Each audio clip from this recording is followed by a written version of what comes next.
eletricidade. Você já se imaginou vivendo sem? Usamos a energia elétrica para tudo, para nos entreter, nos alimentar, nos locomover.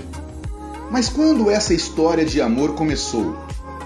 No início do século XVIII, a sociedade em geral e os cientistas estavam maravilhados com experimentos elétricos. Havia até um tal de beijo elétrico que era vendido por uma mulher em contato com uma base eletrificada por atrito. Benjamin Franklin era um estadunidense muito dedicado à política de seu país, mas também era inventor e nas horas vagas ele fazia experimentos com eletricidade. Ele já sabia que se um objeto estivesse carregado positivamente, atrairia objetos carregados negativamente, como este pêndulo e esta garrafa, conhecida como garrafa de Leyden. Por algum motivo, Franklin colocou o pêndulo eletrostático dentro da garrafa, sem tocá-la. Percebeu então que o pêndulo não sofria atração alguma lá dentro.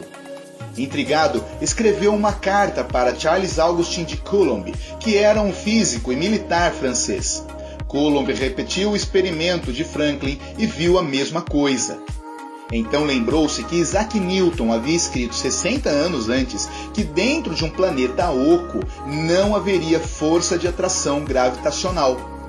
Isso era uma consequência do fato de que essa força era diretamente proporcional às massas e inversamente proporcional ao quadrado da distância entre elas.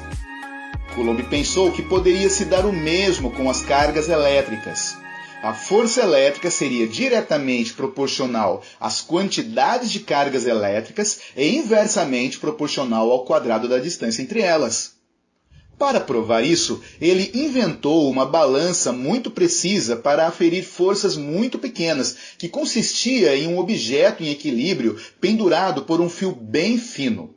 Conforme uma força horizontal é aplicada no objeto em equilíbrio, o fio se torce. De acordo com a torção, é possível saber quanta força está sendo aplicada.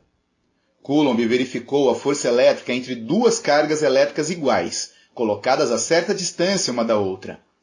Depois ele diminuiu a carga de um dos objetos pela metade por contato com outro objeto idêntico, mas neutro, mantendo a distância. Ele percebeu que a força diminuía pela metade também. Repetindo o procedimento, ele conseguia diminuir as cargas para outras frações, como 1/3, 1/4, 1/5 e assim por diante. A força sempre diminuía pela mesma fração. Então ele concluiu que a força elétrica é diretamente proporcional às cargas elétricas. Agora faltava testar a distância. Ele colocou os dois objetos carregados a certa distância e verificou a força elétrica. Depois ele afastou os dois objetos dobrando a distância. Viu que a força diminuiu 1/4. Ao aumentar a distância em 3 vezes, a força diminuiu 9 vezes e assim por diante. A força diminuía o quadrado das vezes que ele aumentava a distância. Com isso, Coulomb concluiu que a fórmula que ele deduziu a partir da lei da gravidade de Newton estava correta. No sistema internacional, a quantidade de carga elétrica é medida em coulombs, a força em newtons e a distância em metros. Medições posteriores determinaram o valor da constante de proporcionalidade em aproximadamente 9 vezes 10 a 9 Nm² por coulomb quadrado no Sistema Internacional de Unidades. Por exemplo, ao atritar um canudo no papel, o canudo fica com carga elétrica negativa. Ao aproximar deste papelzinho, suas cargas se separam e é atraído pelo canudo quando está a cerca de 1 centímetro dele. A massa do papel é cerca de 1 miligrama. Podemos igualar a força elétrica entre ambos ao peso do papelzinho e assim determinar uma ordem de grandeza das cargas elétricas envolvidas.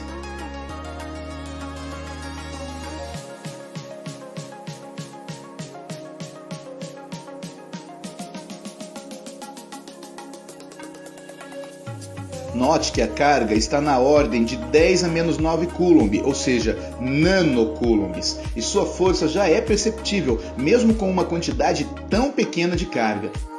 A força elétrica é bem mais intensa que a gravitacional.